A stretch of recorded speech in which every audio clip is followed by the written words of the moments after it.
What if I told you there's an invisible tribe caught between the noise of baby boomers and the ubiquity of millennials? We label Gen Z like some exotic species, but we forget those holding the gears in the shadows. Generation X, 1965 to 1980.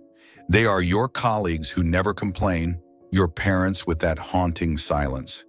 They built the web's infrastructure, but will never post their coffee on a story. Here is the brutal truth no one dares to say. They are the last to have known total freedom before the algorithm took control. And what they know about your future might make you very uncomfortable. We think they're cynical, hardened, or absent, but they are actually the last adults in the room. Before we dive deeper, if you enjoy analyses that pull back the curtain on our reality, hit the subscribe button.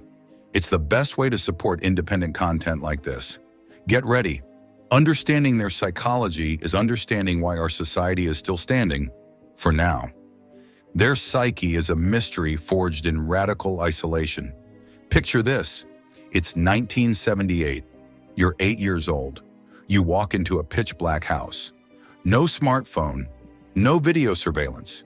You're alone with the void, managing your hunger and your fears while waiting for nightfall. These latchkey kids learned early on that every act has a real weight, impossible to erase with a click. For them, autonomy wasn't a choice, it was survival. They learned that rules change without warning and that corporate loyalty is a myth. This is exactly what forged their most formidable trait, a built-in BS detector. They can smell inauthenticity from a mile away. Try to sell them fluff and you'll lose them instantly. According to the American Journal of Orthopsychiatry, in 1984, over 7 million kids lived this way. These latchkey kids learned a chilling lesson. You can only count on yourself. It wasn't autonomy, it was survival.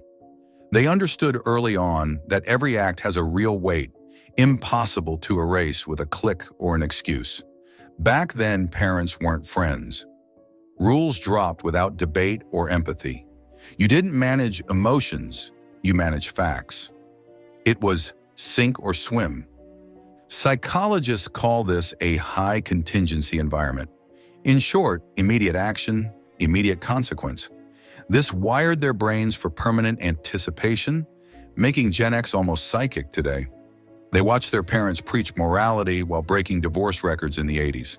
They saw perfect careers end in cold layoffs at the first sign of a crisis.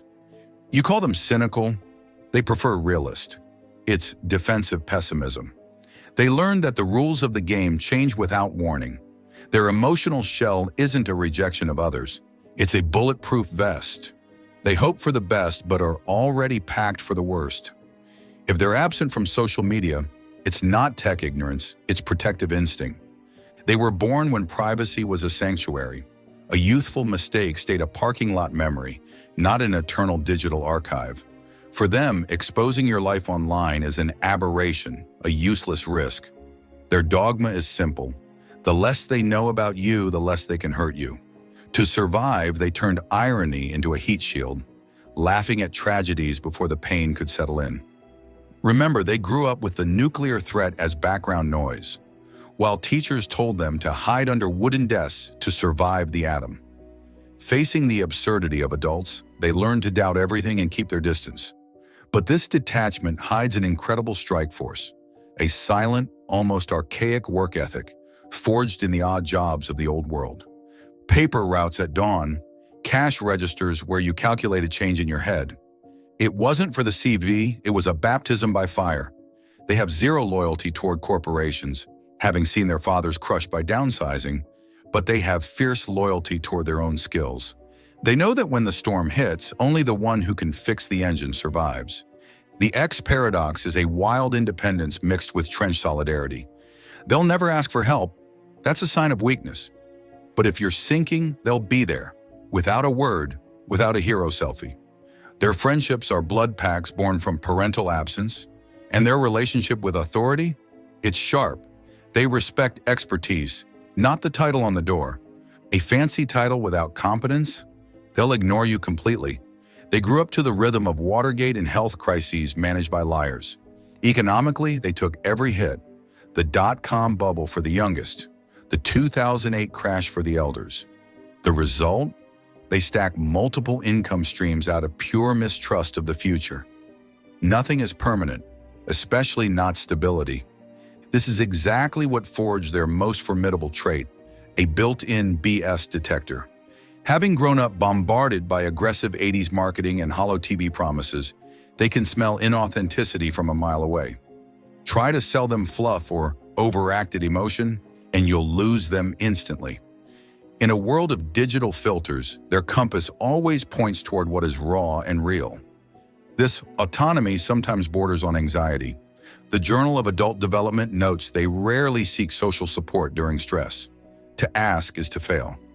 Even their relationship with knowledge is physical. Before Google, you had to hunt information in dusty libraries. Every answer had a price in time and effort, creating a memory anchor much deeper than our instant searches. They fix everything: bikes, TVS, relationships. It's the screwdriver intuition. Today, they look at their own children whom they overprotected to fill their own void with a quiet worry. They fear they've created a generation too exposed, too fragile for a world that, they know, eventually bites. If you recognize yourself in this work ethic, or if this portrait reminds you of someone, subscribe to the channel. We explore these human mechanics every single week. They are the last guardians of silence and creative boredom. There is a unique skill they possess that no other generation can ever acquire. They speak two disparate languages.